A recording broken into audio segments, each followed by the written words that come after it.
Floride 360, votre émission d'information et de services à l'antenne de Télé-Floride 44.1.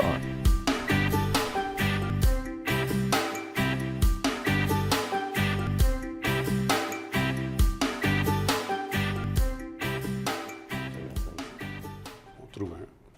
J'en ai une qui parle français. Bon, je peux parler anglais, ça, c'est pas un problème. Dessus. Bon matin, bienvenue à Floride 360. Alain Charbonneau, bonjour. Oui, bonjour. C'est bon de vous avoir ici avec nous en Floride, finalement. Oui, finalement, si c'est bon pour vous, c'est bon pour moi, je vais vous le dire. Parce que l'hiver au Québec, c'est pas drôle. Oui, justement, aujourd'hui, présentement à Hollywood, où sont nos studios, il fait 18 degrés. Du côté de Montréal, c'est 1 degré et à Québec, moins 3. On fait un petit retour sur l'actualité. Entre autres, hier, on annonçait que le président George H.W., George Senior, est entré à l'hôpital. Il est toujours à l'urgence pour soigner une pneumonie. Mais sa femme également est entrée à l'hôpital et elle, c'est pour un épuisement et une toux incessante. Donc, il faut rappeler que les Bush ont respectivement 92 ans pour le président et 91 ans pour son épouse. Imaginez un peu les enfants, je pense qu'ils sont tous maintenant au Texas pour voir ce qui se passe avec la santé de leurs parents. C'est préoccupant, oui. Effectivement. Du côté de l'Italie, cette nuit, pendant que nous, on dormait, il y a une avalanche. En fait, c'est 4... tremblements de terre qui ont provoqué, coup sur coup, ont provoqué une avalanche qui a totalement englouti un hôtel dans les montagnes. On parle de 5 personnes qui seraient décédées, 25 personnes qui manquent toujours à l'appel. Également, on va suivre ce qui se passe du côté de l'Italie pour finalement découvrir combien de personnes, malheureusement, ont perdu la vie pendant cette catastrophe. Zone sismique fragile, oui. Oui. Hier matin, plus près de nous, je ne sais pas si vous, pour ceux qui demeurent près de l'aéroport, petit aéroport exécutif qui est tout près de Commercial Boulevard, il y a eu un incendie dans un entrepôt. Je vous en parle parce qu'on pensait que c'était suite à l'écrasement d'un petit avion, mais non, finalement, c'est un accident à l'intérieur du bâtiment qui a déclenché cet incendie-là. Donc, on sait qu'il y a des gens autour qui ont dû être évacués parce que il y avait du matériel dangereux, chimique, à l'intérieur de ce bâtiment. Donc, c'est pourquoi votre vie a peut-être été un petit peu dérangée hier. Du côté du Québec maintenant, Françoise David, elle a décidé qu'elle prenait sa retraite. Elle accroche ses politique, oui. Ouais. Il faut dire qu'elle est là depuis la fondation de Québec solidaire, autour de 2004, là, et qu'elle était députée depuis 2012. Alors, à 69 ans, elle tire sa révérence. Et puis, bon, ça va être une députée travaillante qui prend sa retraite. Amir Kadir prendra possiblement l'avant-plan pour... le leadership, là, ça restera à voir, oui. Okay. Mais on peut saluer le travail de Mme David. Pendant ce temps-là, il y a Kevin O'Leary qui, lui, le Montréalais unilingue, qui va se présenter, qui annonce qu'il se présentera à la chefferie du Parti conservateur canadien. C'est drôle parce que Kevin O'Leary, il est plus connu aux États-Unis parce qu'il est à l'émission de Shark Tank, qui est la version, en fait, originale de Les Dragons que vous connaissez au Québec. C'est un unilingue anglophone de Montréal. Pas sûr que... En tout cas, et lui, il dit qu'il sera le pire cauchemar de Justin Trudeau. Ah, vous savez, les personnalités de la télévision, quand elles se mettent à faire de la politique, il se produit des choses étranges. Justement, on le verra à partir de demain avec l'arrivée de Trump, son assermentation. Parfait. J'aimerais parler aux gens qui nous regardent parce que vous êtes beaucoup à nous écrire. On vous remercie parce qu'on en a besoin. Vous savez, on était au premier balbutiement de Télé-Floride. On aime que vous nous donniez vos commentaires et surtout vos suggestions. Il y a des gens qui nous ont écrit pour nous suggérer des sujets dont on devrait parler ici à l'émission et on va le faire. Ne vous inquiétez pas, c'est toujours bienvenu via notre Facebook Télé-Floride 44.2. Vous nous trouvez facilement sur Facebook. Également, on vous invite à partager la bonne nouvelle. Dites-le à vos amis que ça prend simplement les petites antennes de lapin sur la télé pour pouvoir nous capter. Et c'est gratuit. Une fois que vous avez acheté votre antenne, vous savez de toute façon si vous nous regardez. Montrez-moi ça, l'antenne. Petite oreille de la... Ah, c'est super. C'est bon, c'est bon. Je pense qu'on va la revoir, cette image-là, je suis certain. On va parler de sport maintenant. Le Canadien de Montréal s'est incliné face à Pittsburgh hier, 4-1. Demain, ils sont au New Jersey. Pour mon ami Jaromir, ça va pas tellement bien. On voit qu'il a ralenti un peu, Jaromir Jagr, mais Dieu merci, il y a Vincent Trocheck qui, lui, reprend où il avait laissé il y a de cela 2 ans, suite à une année un petit peu modeste l'année dernière. Mais même à ça, les Panthers se sont inclinés 4-3 à Edmonton hier et demain, ils joueront à Vancouver pour terminer ce voyage sur la côte ouest qui n'a pas tellement été très fructueux pour les Panthers. On a hâte qu'ils reviennent ici à Sunrise pour aller les voir jouer au BB&T Center. Ça fait à peu près le tour. Météo, on pourrait peut-être regarder où est rendu notre ami Candice parce que c'est une surprise. On ne sait pas tellement où est Candice avec sa météo nomade à Floride 360.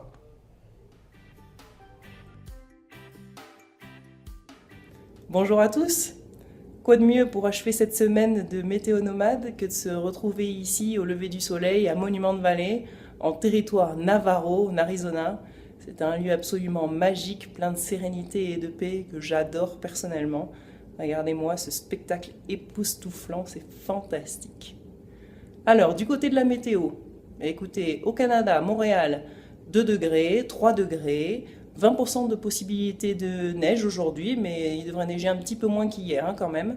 Du côté de Québec, aussi des températures supérieures à 0, 2 degrés, un peu nuageux ce matin et par contre le soleil devrait arriver cet après-midi.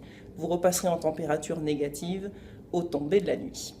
En Floride, c'est l'été, 27 degrés, que ce soit au milieu de la Floride du côté d'Orlando ou à Miami. Un petit peu plus de nuages quand même du côté d'Orlando, mais le soleil a sa part belle. Voilà, c'est le moment de retourner à la plage pour refaire son bronzage. Je vous souhaite une excellente journée et puis je vous retrouve demain, Christian, sur le plateau de Télé Floride pour Floride 360. Je vous embrasse. Bye bye.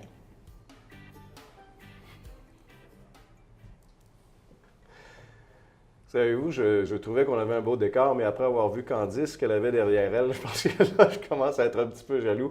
Nous, on voit l'hôtel de ville de Hollywood et l'aéroport de Fort Lauderdale, mais on va s'en contenter. Et vendredi, comme elle l'a dit, Candice sera avec nous. Ça va être un petit peu plus olé-olé le vendredi avec Candice sur le plateau de Floride 360. Aujourd'hui, Nathalie va venir nous parler rénovation un peu plus tard durant l'émission. Je sais que ça vous intéressait la semaine dernière.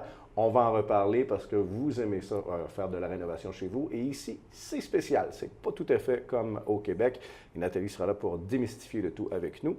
Et on va en profiter après la pause pour faire un retour sur l'actualité et également voir ce qui s'en vient parce qu'on a le plaisir aujourd'hui d'avoir avec nous Alain Charbonneau. Et on vous revient dans un petit instant ici à Floride 360.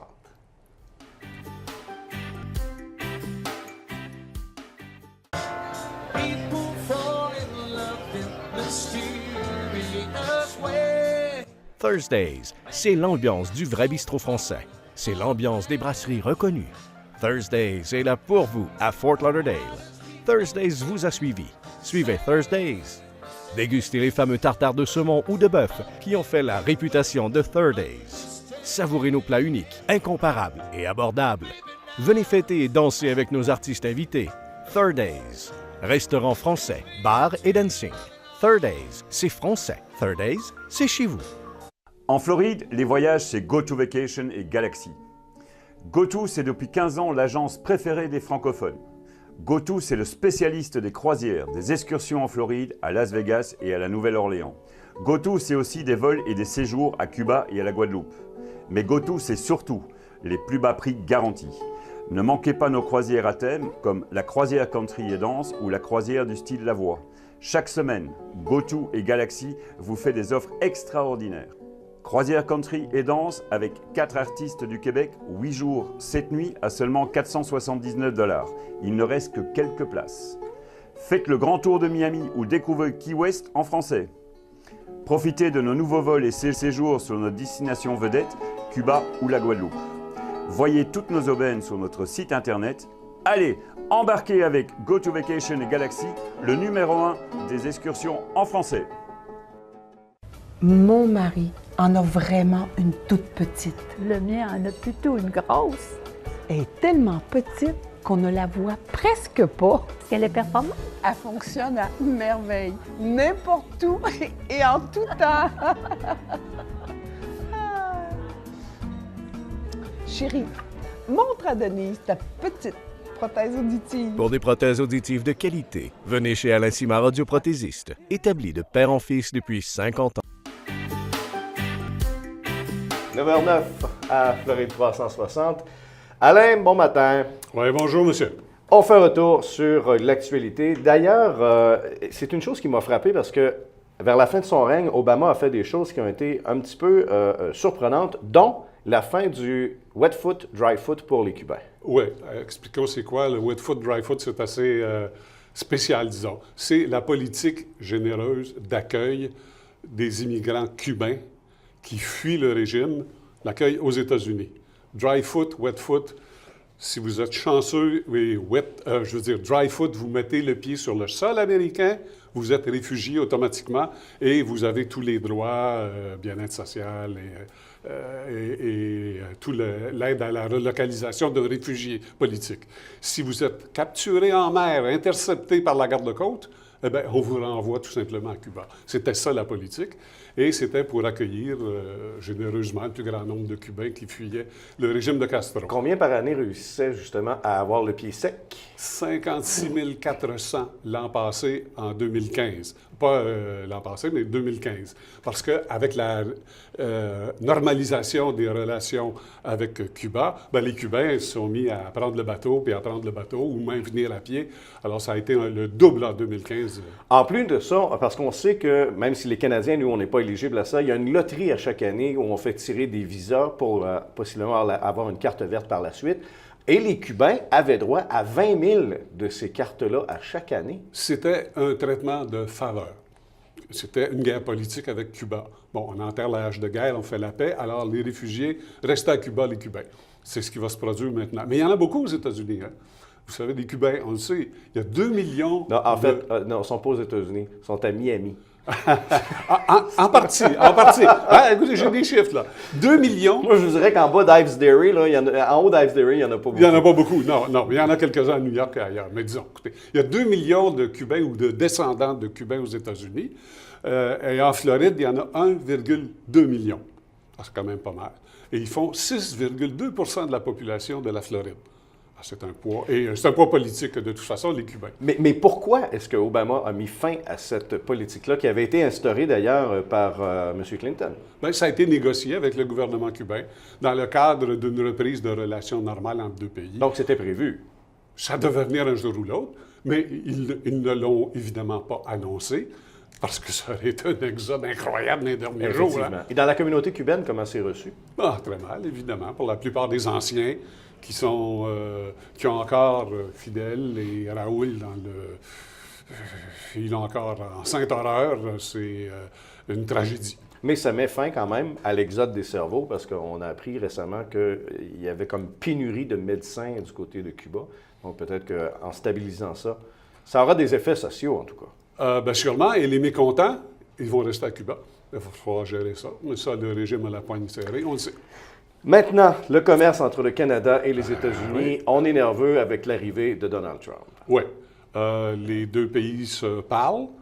Au gouvernement canadien, Mme Sheila Freeman a été nommée ministre des Affaires extérieures et responsable du commerce international avec les États-Unis. On est en train de prendre des contacts pour renégocier l'ALENA. Ce qu'on a appris ces derniers jours, c'est que le nouveau secrétaire au commerce américain, dès qu'il va être assermenté, M. Ross, il va envoyer une lettre au gouvernement du Mexique, au gouvernement du Canada, pour dire « Nous allons renégocier l'accord de libre-échange ». C'est quoi l'accord de libre-échange? Vite, c'est enlever les taxes, enlever les douanes. Mais je me trompe. Est-ce que je me trompe? Ou au début, lorsque Trump disait on va renégocier, tout le monde disait mais il ne peut pas renégocier, c'est déjà fait, ça a été négocié, il faut que maintenant on il y a des clauses qui permettent de rouvrir le contrat. OK. Et aussi, il y a une clause qui permet de l'annuler. Est-ce que le gouvernement américain va choisir d'annuler l'ALENA? On pense plutôt qu'ils vont le renégocier. Mais ça va se dérouler surtout avec le Mexique. Les États-Unis en ont contre le Mexique. Le Canada, bien écoutez, on verra. Nous, on essaie, c'est la petite souris à côté de l'éléphant. Hein. On est quand même un bon partenaire économique pour les États-Unis. 670 milliards l'an dernier entre le Canada et les États-Unis, milliards US, c'est beaucoup de commerce. Maintenant, si... juste une petite parenthèse. Ce que les Américains veulent ajouter, c'est des clauses qui permettent aux entreprises de poursuivre le gouvernement canadien ou le gouvernement mexicain. Bon, ça avance bien. Oui. Regardez dans le cas du bois d'œuvre. Les Américains disent quand les scieries du Canada sont fermées, les employés ont droit à l'assurance chômage. C'est une intervention gouvernementale. C'est une subvention déguisée aux travailleurs. Alors bon, est-ce qu'on va contester ça devant les tribunaux? Ça a l'air qu'on veut le faire. Voilà.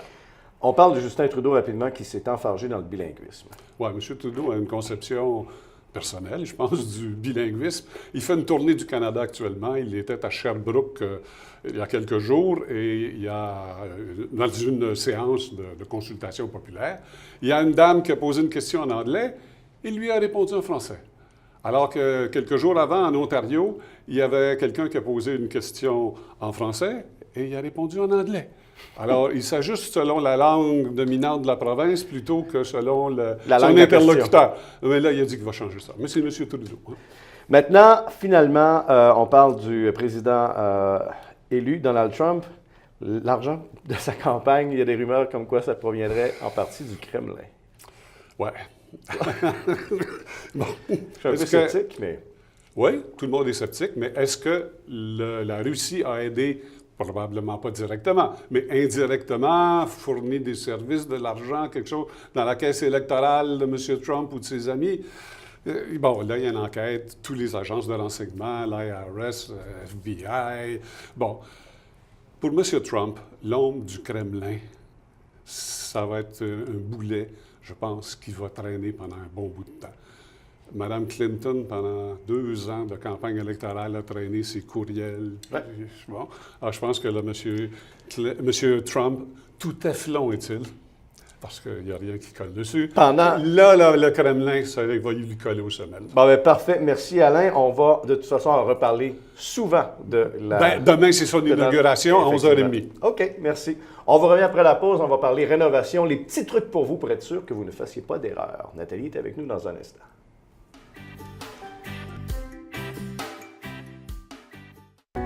Richard's Motel Family of Lodgings est une entreprise de services qui offre différents types d'hébergements répartis sur 7 complexes dans les régions de Hollywood et Hallandale Beach.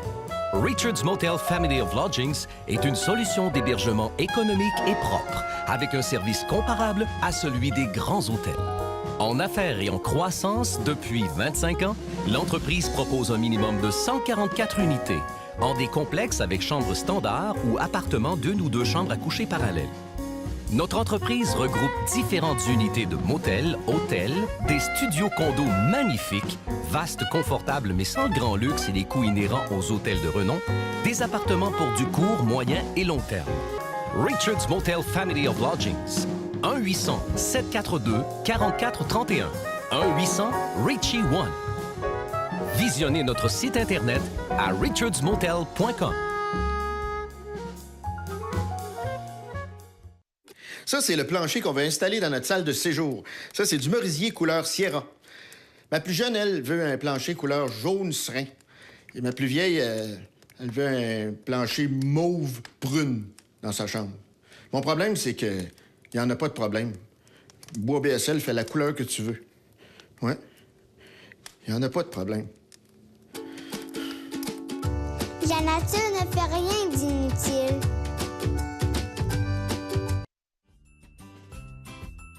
La carte orange est essentielle à tous ceux qui voyagent dans le sud de la Floride.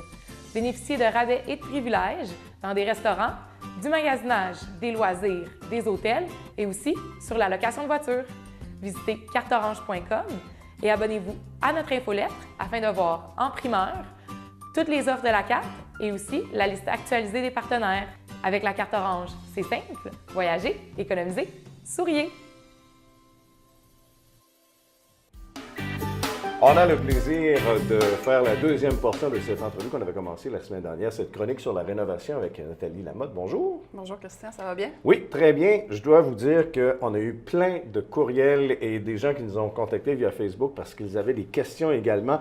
Il y a 2 choses qu'il faut retenir lorsqu'on fait de la rénovation en Floride. Premièrement, il faut être patient. Oui, il faut planifier. Et planifier. C'est ça. Il faut être patient, il faut planifier. Puis il faut aussi penser à son budget parce qu'ici, quand même, il y a, avec les permis, avec les autorisations qu'on doit demander, avec ce qu'on doit payer aux condos, aux villes, etc., les gens, il faut quand même qu'ils pensent à leur budget avant de commencer, puis s'assurer qu'ils vont rentrer dans dans le budget qui s'était donné avant de commencer aussi, puis voir avec le contracteur pour que tout soit fait là, comme il pense. Là. Alors, c'était très important aussi dans son budget de penser à les matériaux. Qui va acheter les matériaux? Est-ce que c'est vous qui fournissez les matériaux? Est-ce que c'est le contracteur qui fait les achats pour vous? Est-ce que je me trompe ou c'est plus économique si c'est nous qui allons chercher les matériaux? C'est pas toujours plus économique si c'est nous, parce que parfois, si vous faites affaire avec un designer ou quelqu'un ou le contracteur, s'ils ont des escomptes, ils peuvent vous faire profiter des escomptes. Ça, c'est une entente qu'il faut prendre avec son contracteur ou avec le designer avant. Il faut aussi faire plusieurs soumissions. Parce que souvent, les gens, ils vont commencer, ils vont dire, bon, ben moi, je vais prendre un tel parce qu'il a fait la rénovation chez mon voisin. Mais cette personne-là, ça vaut la peine de faire 2-3 soumissions avant de donner le contrat. Parce qu'on peut sauver de l'argent. Oui, puis il peut y avoir des grosses différences. Il peut y avoir des grosses différences sur le taux horaire que les gens vont charger, sur les matériaux qu'ils vont aller chercher. C'est justement qui fait les achats, etc. pour vous.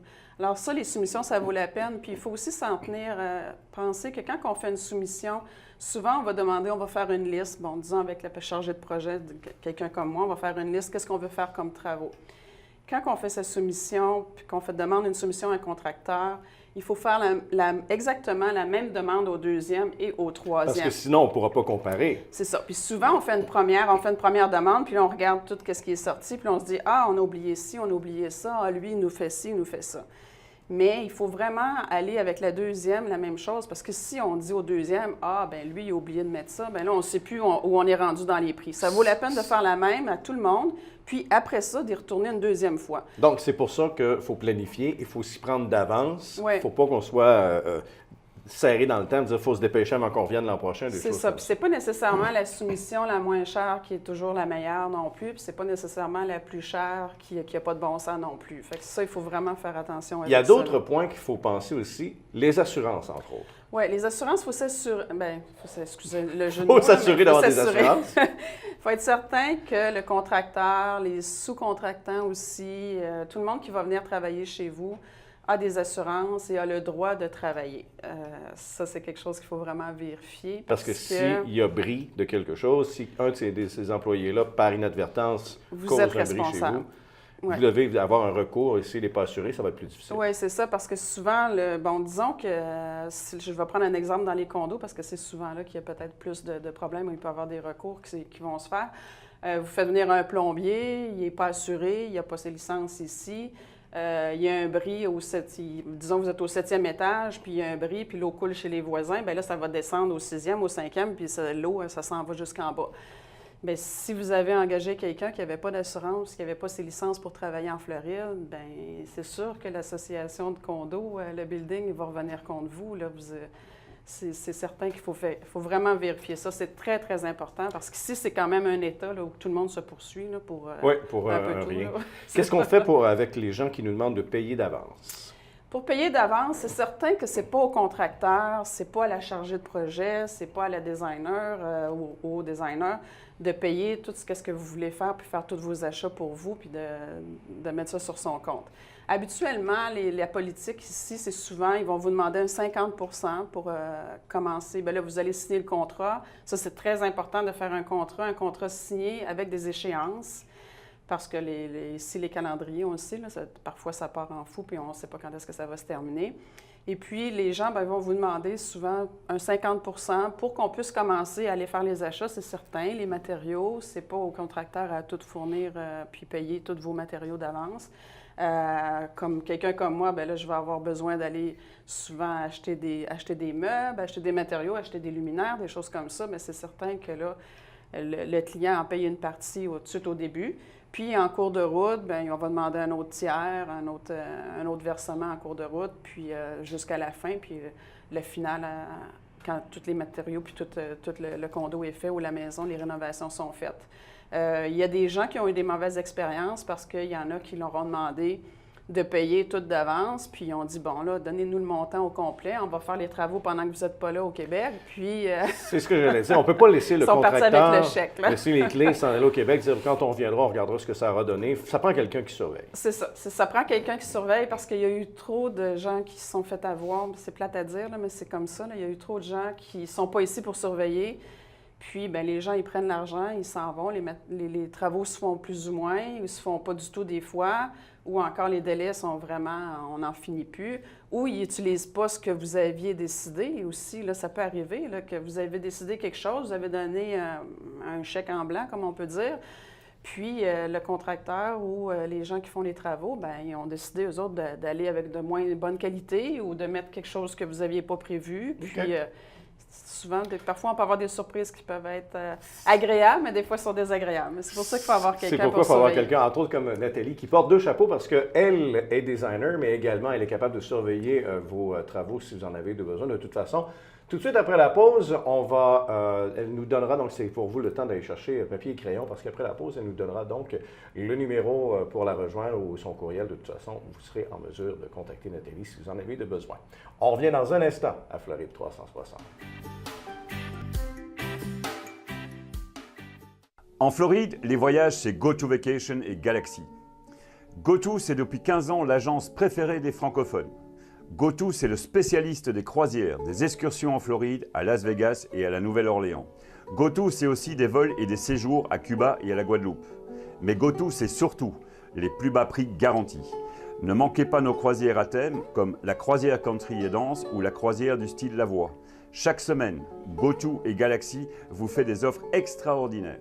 Croisière country et danse avec 4 artistes du Québec, 8 jours, 7 nuits à seulement 479 $. Il ne reste que quelques places. Faites le grand tour de Miami ou découvrez Key West en français.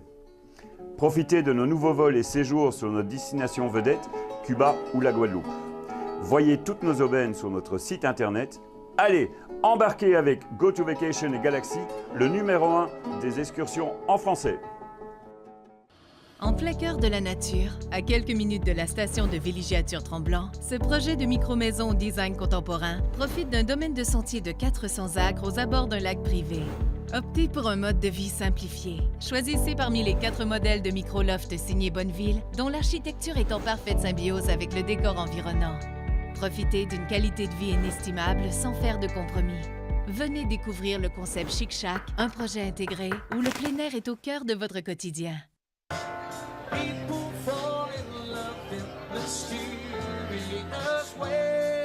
Thursdays, c'est l'ambiance du vrai bistrot français. C'est l'ambiance des brasseries reconnues.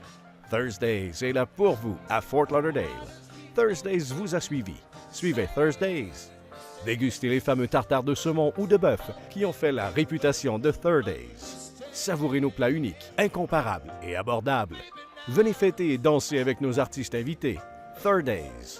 Restaurant français, bar et dancing. Thursdays, c'est français. Thursdays, c'est chez vous.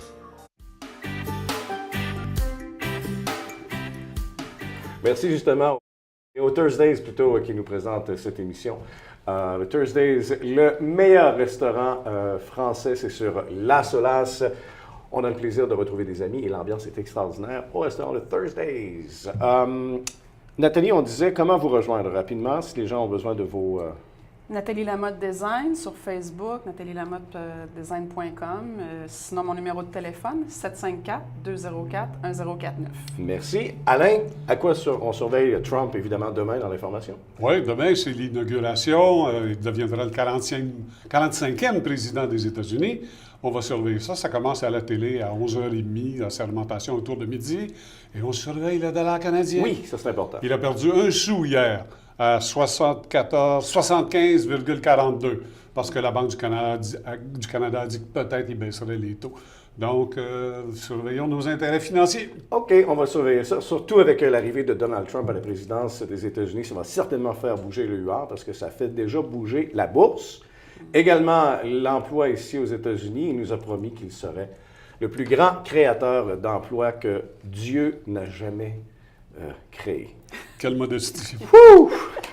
C'est tout pour Fleury 360. On vous donne rendez-vous demain matin, 9h. Bonne journée.